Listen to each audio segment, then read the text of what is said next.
Қайырлы күн. Бүгінгі тақырыбымыз есімше.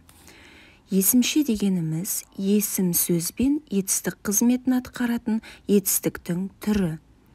Жіктеліп келіп етістік қызметін, ал септеліп, тәуелденіп, көптеліп келіп есім қызметін атқарады.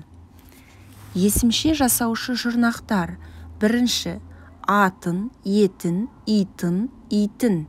Мысалы, баратын, келетін, тыңдайтын, сөйлейтін, айтатын.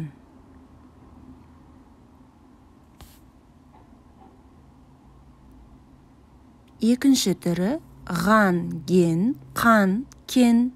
Мысалы, алған, оқыған, білген, кеткен, айтқан, түскен, көрген, қайтқан және тағы басқалары.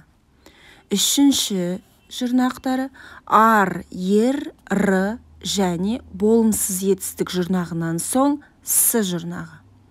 Мысалы, барар, оқыр, көрер, санар, білмес, көрмес, келер.